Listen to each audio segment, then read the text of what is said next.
मैं एक पख्ता कम उम्री में था जहाँ घर में अकेला छोड़ना बहुत परजोश था।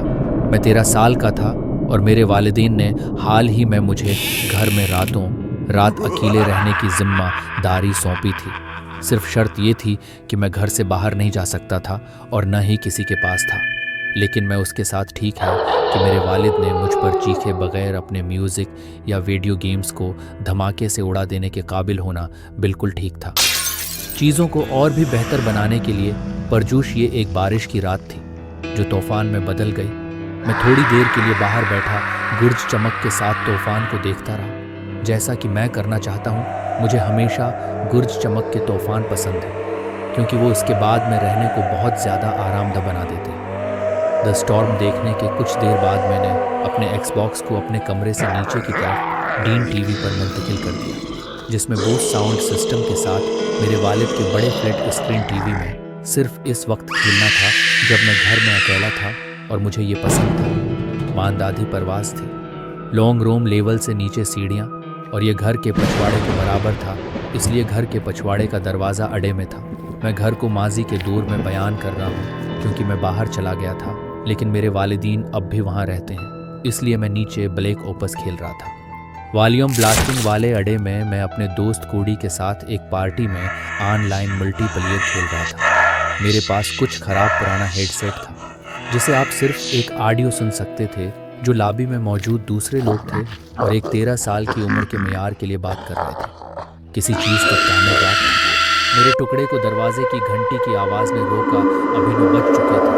तब मैंने कोडी को बताया कि दरवाजे की घंटी बजी और उसने कहा कि मैं जाकर देखूं कि ये कौन है। मैंने सोचा कि शायद ये मेरे वालिदीन जल्दी घर वापस आए, लेकिन उनके पास चाबियां थीं, इसलिए वो दरवाजे की घंटी नहीं बजाएंगे, जिसे मैंने खेल में एक जगह पर छिपा दिया था जहां मैं मारा न जाऊं। फिर मैं ऊपर दरवाजे पर गया और पूछा कि वहां कौन है। मुझे नहीं मालूम कि ये कितनी गलती है जो मर्द की आवाज़ होगी। दूसरी तरफ ने कहा कि मुझे एक फ़ोन इस्तेमाल करने की ज़रूरत है। मुझे नहीं मालूम था कि मैं क्या करूं, जवाब नहीं दिया और वापस नीचे चला गया। लेकिन बहुत देर हो चुकी थी, नुकसान हो चुका था और मैंने जो भी वहाँ मौजूद था उसे बता दिया कि मैं घर पर हूँ। मैंने कोडी को उसके बारे में बताया और उसका रद्दामल सिर्फ ये था कि बूढ़े उसने मुझसे इत्तेफाक किया। मुझे दरवाज़ा नहीं खोलना चाहिए, लेकिन दरवाजे की घंटी दोबारा बजी। कोडी ने उसे नज़रअंदाज करने के लिए कहा कि ये आखिरी बार था जब मैंने दरवाजे की घंटी सुनी थी, और थोड़ी देर बाद मैं दोबारा आराम कर रहा था क्योंकि ऐसा लगता था कि जो भी बाहर था वहाँ से चला गया था। मैं रोलर कोस्टर की वजाहत नहीं कर सकता। जज्बात की वजह से मैंने उस रात एक लम्हे को महसूस किया कि मैं अगले ही किनारे पर हूँ। मैं परसुकून हूँ और अपने खेल की ख्याली दुनिया में वापस आ गया हूँ। और फिर जब मैं बहुत आराम से और जब मैंने देखा तो पछला दरवाज़ा बंद हुआ और एक लंबा आदमी उसके अंदर दाखिल हुआ। ये मेरे वालिद नहीं थे। एक अजनबी मैंने कंट्रोलर को गिरा दिया और आपस के दरवाजे की तरफ भागा और हेडसेट की तरफ। कोड जल्दी से कंट्रोलर से बाहर निकल गया। मैंने उसे पहुंचाया और दरवाज़ा बंद कर दिया, और मैं किसी भी तरह से मुबालगा आराई नहीं कर रहा हूँ जब मैं कहता हूँ कि मेरे बाद दूसरा दरवाज़ा लॉक किया तो दरवाजे का हैंडल जारहाना अंदाज में हिला हुआ था। दूसरी तरफ के आदमी ने दरवाज़ा खोलने की कोशिश की तो दफ्तर के 2 दरवाजे थे, एक अड्डे की तरफ और दूसरा गिराज की तरफ जाने का। मेरे लिए घर से फिरार होने का वाहिद मौका गिराज से गुजरना था, लेकिन आगे बढ़ने से पहले मैंने बस दरवाजे के दूसरी तरफ कुछ होने का इंतज़ार कर लिया। सेकंडों में महसूस हुआ जैसे आदमी ने दरवाजे पर दस्तक दी और कहा, छोटा लड़का, मुझे सिर्फ आपका फ़ोन इस्तेमाल करना है। मैं बारिश में फंस गया था। उसकी दस्तक उसकी आवाज़ के साथ पाउंड में बदल गई। आहिस्ता आहिस्ता उसकी आवाज़ बुलंद हो गई और गुस्से में आती गई। चीखने और मारते हुए उसने चीख कर कहा, दरवाज़ा खोलो तुम। जैसा कि ऐसा लगता था जैसे वो लफ्ज़ी तौर पर दरवाज़ा तोड़ने की कोशिश कर रहा था। मेरे पास गिराज से गुजरने के सिवा कोई चारा नहीं था। मैंने गिराज का दरवाज़ा खोलने के लिए बटन दबाया और उसका खुलना इतना तेज़ और आहिस्ता था कि मैंने दुआ की कि आदमी उसे सुन न सके। जैसे ही ये तकरीबन आधे रास्ते पर था, मैं नीचे रेंगता हुआ तूफान के कुछ दरवाज़ों से नीचे अपने पड़ोसी जूलियन के घर की तरफ भागा, जिसे मैं अच्छी तरह जानता था क्योंकि मैं जब मैं था तो अपने कुत्ते कापर के साथ खेलता था। थोड़ी देर में मैंने तानबे के भौंकने की आवाज़ सुनी। जब मैंने घंटी बजाई और अपने घर में पीछे मड़कर देखा कि किसी को बलाक से नीचे आते हुए नजर नहीं आएगा, जोलीन ने दरवाज़ा खोला और मैं उसके बाजुओं में दौड़कर इससे मदद की भीख मांगता हुआ भागा। जब उसकी बीवी अल्झन में कुछन से बाहर निकली, उन्हें ब्रेक उनके बारे में बताया कि उनके रवैये फौरी तौर पर बदल गए। जोलीन ने पुलिस को फ़ोन पर मिलाया और उन्हें मेरे वालिदीन के घर पहुंचाने में काफ़ी लंबा इंतज़ार था। जबकि पुलिस बाहर थी और स्टीव और मैं बाहर उनके पास गए, मैंने उन्हें भी यही कहा। वो चीज़ जो मैंने स्टीव को बताई और उनके बाद पूछा कि कौन सा दरवाज़ा खुला है। मैंने बताया कि गिराज से इनमें से एक जोड़े गिराज से घर में दाखिल हुए और शायद 5 मिनट बाद वो बाहर आए, जिसके साथ हथकड़ियाँ लगे। एक आदमी ने इस बात को यकीनी बनाया कि वो पुलिस की गाड़ी में मौजूद होने के बाद मेरा चेहरा न देखे। उन्होंने मुझसे पूछा कि क्या मैं उस आदमी को जानता हूँ, और मैंने कहा नहीं, यकीनन मैं उस आदमी को नहीं जानता जो वो अफसरों को बताता रहा था कि ये उसका घर है और मैं उसका बेटा हूँ। मैं बता सकता हूँ कि वो नशे में था या ज़्यादा या आम तौर पर पागल था। इन चीज़ों की बुनियाद पर जो वो चीख रहा था और जिस तरह से वो काम कर रहा था, उसे जेल लाया गया और मेरे वालिदैन से इस सिलसिले में राबिता करना पड़ा कि वो किस तरह अमल को आगे बढ़ाना चाहते थे, और उन्होंने ये इल्ज़ाम लगाया कि उसका नाम जॉन मैककार्डी था। इस पर इल्ज़ाम लगाया गया था कि मुझे यकीन है कि मुजरमाना तसादुम ने मुझे उससे ज़्यादा महफूज महसूस नहीं किया कि वो शख्स ऐसा करेगा। दिन बाहर निकले सा कि मैं करता हूँ जब पलक झपकते ही अचानक बिजली चली गई। ये एक अजीब सी बात थी, लेकिन मुझे कोई एतराज़ नहीं था क्योंकि मेरे पास मेरा डेटा था और मेरे फ़ोन पर एक माकूल चार्ज था।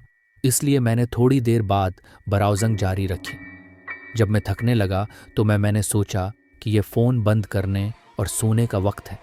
मैंने उसे अपने साथ वाली साइड टेबल पर रखा और सोने के लिए लिपका। मुझे लगता है कि मैं कुछ ही देर बाद चला गया है क्योंकि मुझे बारिश के दरमियान कुछ याद नहीं रहा। मेरी खिड़की और बाहर की नरम हुआ की खौफनाक खामोशी, मैंने समझा कि बारिश रुक गई। जब मैं सो रहा था मैंने मज़ीद आराम करने के लिए पलटा क्योंकि मेरा पहलू दर्द कर रहा था, और फिर मुझे एहसास हुआ कि मैं पानी की वजह से कितना सोखा हूँ। मुझे कोशिश करने में चंद मिनट लगे और दोबारा सो गए, लेकिन ऐसा नहीं हुआ। मेरा मना बिल्कुल खशक था। मैंने उठकर बैठा, अपना फ़ोन पकड़ा और फ्लैश लाइट ऑन की ताकि मैं किचन में रोशनी का ज़रिया हासिल कर सकूं, और पानी का गिलास पकड़कर वापस बस्तर पर चला गया। जब मैंने अपने बेडरूम का दरवाज़ा खोला तो मुझे मारा गया। कमरे में ठंडी हुआ के झोंके से चेहरा जम रहा था। मैंने जल्दी से स्वेटर पर फेंका और किचन की तरफ बढ़ गया। जब मैं उसके करीब था तो मुझे हवा के तेज़ होने और दर्जा हरारत ठंडा होने की आवाज़ सुनाई दी। मैं किचन में पहुंचा और चल दिया। अलमारी से गिलास निकाल कर भरने लगा। ऊपर से पानी के साथ मैंने बावर्ची खाने के इर्द गिर्द एक सरसरी नज़र डाली और देखा कि कुछ अजीब और गरीब चीज़ है। जो आंगन का दरवाज़ा कुदरती तौर पर खुला छोड़ दिया गया था।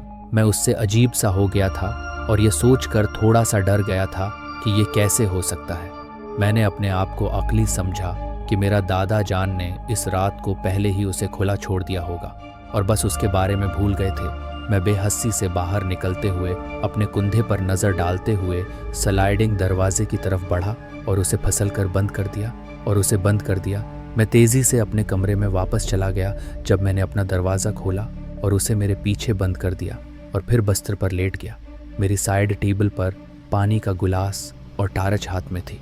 मैं अपने आप को थोड़ा सा प्रसकून करने में कामयाब हो गया था कि टार्च बंद करके कुछ शुई हासिल करने की कोशिश कर रहा था कि कोई चीज़ मुझे भूलने नहीं दे रही थी। इस बात का इम्कान कि मेरे घर में कोई हो सकता है। मैं दोबारा बस्तर से उठा और किसी को बाहर रखने की कोशिश में अपनी मेज़ से अपनी कर्सी दरवाजे की तरफ खसकाया। फिर मैंने अलमारी को दोबारा चेक किया। अगर मैं दोबारा लेट गया और रखा, मेरी टार्च नाइट लाइट की तरह ऑन है। इस बार फिर सबसे ज़्यादा परेशान कुन चीज़ जो मेरे साथ हुई वो ये हुई कि मैंने महसूस किया कि मेरे बस्तर के नीचे से एक हल्का सा टुकराना इसके साथ बेड स्प्रंगस की एक नाली के साथ आता है। फिर मुझे एहसास हुआ कि मैंने अपने बस्तर के नीचे किसी बेवकूफ़ की तरह नहीं देखा था। ऐसा महसूस हुआ कि मैं हूँ। के करने जा रहा था और मैं अपने बस्त्र की तरफ से टेक लगाकर नीचे झांका तो मैंने एक इंतहाई गैर सेहतमंद दबली पतली औरत को देखा, जिसकी खून आलूद आंखों और पीले दांतों के साथ वो मुझे घूर रही थी। वो एक बेध्यानी से मुस्कुरा रही थी कि मैं अभी तक बाहर नहीं निकल सकता। मेरे सिर से वो कम मुझे घूर रही थी। 3 सेकंड जब मैं अभी भी उस पर कार्रवाई करने की कोशिश कर रहा था कि मैं जो कुछ देख रहा था, इससे पहले कि वो खुदा की कसम खाकर चड़ील की तरह बोली, इस वक्त मेरा सारा दिमाग चीख रहा था और मैं अपने बस्तर से बाहर अपने दरवाजे की तरफ लपका और कर्सी को तेज़ी से हरकत दी, जितना मुमकिन हो सके, और हाल से नीचे अपने दादा दादी के कमरे में दाखिल हुआ मैंने अपने दादा को पुकारते हुए दरवाजे पर इतनी ज़ोर से टुकरा मारी कि वो चंद ही लम्हों में बाहर निकल गए और उनके हाथ में एक बंदूक थी जिसका उसने कभी जिक्र तक नहीं किया था कि हम घर में मौजूद हैं। वो अपनी दादी के सामने भागकर मेरे कमरे में आया और हमने अभी बमुश्किल एक सफ़ीद शख्सियत की झलक बेडरूम की खिड़की से भागी हुई देखी थी कि मेरे दादा ने इंतबाह के तौर पर एक शाट लिया कि वो कभी वापस ना आए। हमने पुलिस को कॉल नहीं की क्योंकि हमें लगा कि वो इस काबिल नहीं होंगे कुछ भी करने के लिए, क्योंकि हमारे पास हिफाजती कैमरे नहीं हैं और न ही मुझे कोई अंदाज़ा है कि वो कौन थी। मैं सिर्फ इतना ही अंदाज़ा लगा सकता हूँ कि ये औरत ख़तरनाक हद तक बीमार थी और बजली जाने से पहले उसने मेरे बेडरूम की लाइट ऑन देखी थी। मुझे नहीं मालूम कि उसके इरादे क्या थे, या अगर वो जानती भी थी। वो ये कर रही थी कि हम अगले हफ्ते किसी वक्त घर की खिड़कियों और दरवाज़ों को ताले के साथ लगा रहे हैं, सिर्फ हिफाजत के लिए। और मैं सिर्फ इतना कह सकता हूँ कि अगर आप किसी महफूज इलाके या किसी काबिल एतमाद कम्युनिटी में रहते हो, तब भी बड़ी चीज़ें हो सकती हैं और हो सकती हैं, और आपको इस तरह की चीज़ों के ख़िलाफ़ हमेशा एहतियात बरतनी पड़ती है। ये अगस्त था, मेरी लड़की कास और मैं अपने ख़ानदान के देहाती मोबाइल घर में हफ्ते के आखिर में एक छोटी सी छुट्टी के लिए अपस्टेट गए थे, जहाँ पानी की बजली चल रही है और एक टॉयलेट है, इसलिए हम उसे लग्जरी कैंपिंग दी होम कहते हैं। 600 मुरब्बा के बारे में बहुत छोटा है, फुट एक बेडरूम, एक पुल आउट सोफ़ा, एक कमरे में एक बाथरूम और एक बहुत छोटा बावर्ची खाना। इसके दूर दराज मकाम के बावजूद तीर अंदाजी, शूटिंग, गंदगी, बाइक चलाने और ऑफ रोडिंग समेत बहुत कुछ करना है। हमने हफ्ते के आखिर में जमा के लिए एक छोटा सा सफ़र नामा तरतीब दिया था, जिसमें हमने ज़्यादातर सिर्फ पैक किया था और खाने के लिए बाहर गए, ग्रोसरी की खरीदारी की, फिर हफ्ते को आराम किया। हमने ज़्यादातर चीज़ें की जिनका मैंने अभी जिक्र किया था, यहाँ तक कि तूफ़ानी बादलों की तरह अबर आलूद होने लगे। हम भी हुआ में महसूस कर सकते थे कि एक बड़ा तूफ़ान बरपा हो रहा है। लिहाजा हमने जो सामान निकाला वो बाहर की इमारत में डाल दिया। हमने DVD प्लेयर में एक फ़िल्म डाल दी। जब हम रात का खाना पका रहे थे तो कुछ वक्त पर जब हम खाना खा रहे थे तो हमें घर की छत पर अचानक मूसलाधार बारिश की आवाज़ सुनाई दी। तकरीबन सीधे ऊपर से आसमानी बजली के गरजने वाले हादसे थे। हम दोनों बाहर बैठकर इससे लुत्फ़ अंदोज़ होना चाहते थे। जब हमने खाना खाया तो हमने किनोपी के बाहर डेक पर आराम किया, जिसमें आसमान का एक हैरत अंगीज़ नज़ारा था। बजली के लंबे लंबे बुलेट मुसलसल डार्क नाइट स्काई को रोशन कर रहे थे। थंडर तकरीबन उरूज पर है। आसमानी बिजली गिरने के फ़ौरन बाद हम तूफ़ान के आइन वसत में थे और फिर हमने जंगल में कुछ सुना। ये एक ऊंची आवाज़ थी, बज़ाहिर कोई चीज़ पुकार रही थी, लेकिन ये कहीं भी काबिल फ़हम नहीं थी। इसलिए ये जगह वाकई दौर है। जैसा कि मैंने सुना, आसपास की कोई भी दूसरी आवाज़ें पहले ही आम हालात में अलार्म बजाएंगी, लेकिन इस तरह के तूफ़ान के दौरान ये इंतहाई तशवीशनाक था कि हमें यह समझना पड़ा कि ये एक गुमशदा हाइकर था या मैंने डेक के किनारे पर कदम रखा था। गर्ज, चमक और बजली की मुसलसल गर्ज के साथ शामियाने के किनारे के नीचे बारिश भीग रही थी। आसपास के इलाके में रोशनी के ऐसे लम्हात थे जिसने मुझे दरख्त की लकीर तक काफ़ी दौर तक देखने का मौका दिया। जहाँ से जंगल शुरू हुआ था वहाँ एक शख्स बाहर था। जैसे ही मैंने कास को बताया और वो फौरी तौर पर यह सोचकर परेशान हो गई कि मैं मजाक कर रहा हूँ और मुझे रोकने के लिए कह रहा हूँ कि मैं एड को फ़ोन करके पूछ सकता हूँ कि क्या उन्हें मदद की ज़रूरत है, लेकिन उसके ख़िलाफ़ फ़ैसला क्या इस बुनियाद पर कि मैं इस हूँ और मुझे रोकने के लिए कह रहा हूँ कि मैं एड को फ़ोन करके पूछ सकता हूँ कि क्या उन्हें मदद की ज़रूरत है, लेकिन उसके खिलाफ फैसला किया इस बुनियाद पर कि मैं उस हूँ। और मुझे रोकने के लिए कह रहा हूँ कि मैं एड को फ़ोन करके पूछ सकता हूँ कि क्या उन्हें मदद की ज़रूरत है, लेकिन उसके खिलाफ फैसला किया उस बुनियाद पर कि मैं उस हूँ। और मुझे रोकने के लिए कह रहा हूँ कि मैं एड को फ़ोन करके पूछ सकता हूँ कि क्या उन्हें मदद की ज़रूरत है, लेकिन हफ्ते के आखिर में खौफजदा था, हालांकि मेरा ख्याल था, और मैंने कसम का ड्रीक कास्ट किया। यहाँ पर मैं उसके तजुर्बे को ख़राब नहीं करना चाहता था। मैं उसके पास वापस गया और कहा कि मुझे लगता है कि ये एक हाइकर है। उसने पूछा कि क्या हमें कुछ मदद करनी चाहिए, और मैंने कहा नहीं, जब तक कि वो दरवाजे पर दस्तक न दें। मैंने उससे कहा कि हमें चाहिए, अंदर जाओ, और मैंने उसे धिका दिया। मैंने तजस्सुस की वजह से वापस डेक के किनारे पर चला गया। मैं और भी गीला हो गया जब मैंने उर्द गर्द देखा, यहाँ तक कि मैंने कुछ शामिल किया, देखा कि ये एक शख्स की तरह लगता है, जैसे डेक के बहुत करीब है, जैसे सिर्फ बेहद करीब। तकरीबन 20 फुट दूर अब मैं बजली की तेज चमक तक देखता रहा। मुख्तसर तौर पर वहां खड़े एक आदमी को बेनकाब किया, जिसने मेरे शबह की तस्दीक की कि उसने चमकदार रंग का लिबास पहना हुआ था।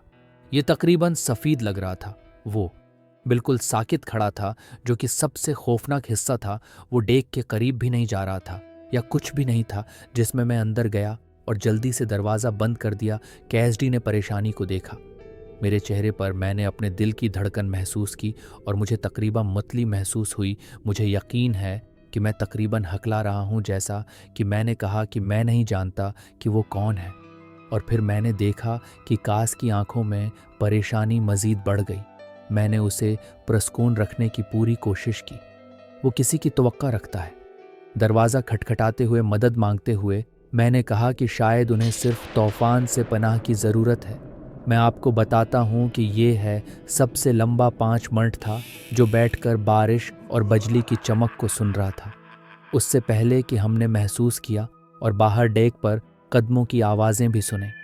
तूफान की आवाज़ पर घर में दरवाजे की घंटी नहीं है, इसलिए हमें दरवाजे पर दस्तक की तवक्का थी, लेकिन उसके बजाय लकड़ी के अकीले दरवाजे के दूसरी तरफ से ये अजीब सी हलचल की आवाज़ आई, जो उसे खोलने की कोशिश की तरह लग रही थी।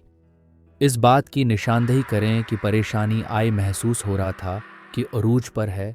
मुझे लगता है कि मैंने उस वक्त एड्रेनालाइन का रश महसूस किया। काश उस मकाम पर पहले से ही बेडरूम में छिपा हुआ था, और वो खामोशी से मुझे आवाज़ दे रही थी कि दरवाजे पर आवाज़ें बंद हो गई, लेकिन एक भी दस्तक नहीं हुई। जिस पर मैं गया बेडरूम और काश से कहा कि बस खामोश रहो, जबकि मैं 1 सेकंड में कमरे में वापस आऊँगा। मैं खिड़की से बाहर देखना चाहता था। मैं कमरे में वापस गया और लैंप ऑफ कर दिया। मैंने झटकने से पहले सिर्फ सांस लेने में 1 सेकंड का वक्त लिया। पर्दा खुला। मैंने खिड़की से बाहर देखा तो मुझे सफ़ेद नज़र आया। मुख्तसर तौर पर वहाँ खड़े एक आदमी को बेनकाब किया, जिसने मेरे शबह की तस्दीक की कि उसने चमकदार रंग का लिबास पहना हुआ था। ये तकरीबन सफ़ेद लग रहा था। वो बिल्कुल साकित खड़ा था, जो कि सबसे खौफनाक हिस्सा था। वो डेक के करीब भी नहीं जा रहा था, या कुछ भी नहीं था जिसमें मैं अंदर गया और जल्दी से दरवाज़ा बंद कर दिया। कैसडी ने परेशानी को देखा। मेरे चेहरे पर मैंने अपने दिल की धड़कन महसूस की और मुझे तकरीबन मतली महसूस हुई। मुझे यकीन है कि मैं तकरीबन हकला रहा हूँ, जैसा कि मैंने कहा कि मैं नहीं जानता कि वो कौन है। और फिर मैंने देखा कि कास की आंखों में परेशानी मज़ीद बढ़ गई। मैंने उसे पुरस्कून रखने की पूरी कोशिश की। वो किसी की तवक्का रखता है। दरवाज़ा खटखटाते हुए, मदद मांगते हुए मैंने कहा कि शायद उन्हें सिर्फ तूफान से पनाह की ज़रूरत है। मैं आपको बताता हूँ कि ये है सबसे लंबा 5 मिनट था, जो बैठकर बारिश और बिजली की चमक को सुन रहा था, उससे पहले कि हमने महसूस किया और बाहर डेक पर कदमों की आवाज़ें भी सुने। तूफान की आवाज़ पर घर में दरवाजे की घंटी नहीं है, इसलिए हमें दरवाजे पर दस्तक की तवक्का थी, लेकिन उसके बजाय लकड़ी के अकीले दरवाजे के दूसरी तरफ से ये अजीब सी हलचल की आवाज़ आई, जो उसे खोलने की कोशिश की तरह लग रही थी। इस बात की निशानदेही करें कि परेशानी आय महसूस हो रहा था कि अरूज पर है। मुझे लगता है कि मैंने उस वक्त एड्रेनालाइन का रश महसूस किया। काश उस मकाम पर पहले से ही बेडरूम में छिपा हुआ था, और वो खामोशी से मुझे आवाज़ दे रही थी कि दरवाजे पर आवाज़ें बंद हो गईं, लेकिन एक भी दस्तक नहीं हुई। जिस पर मैं गया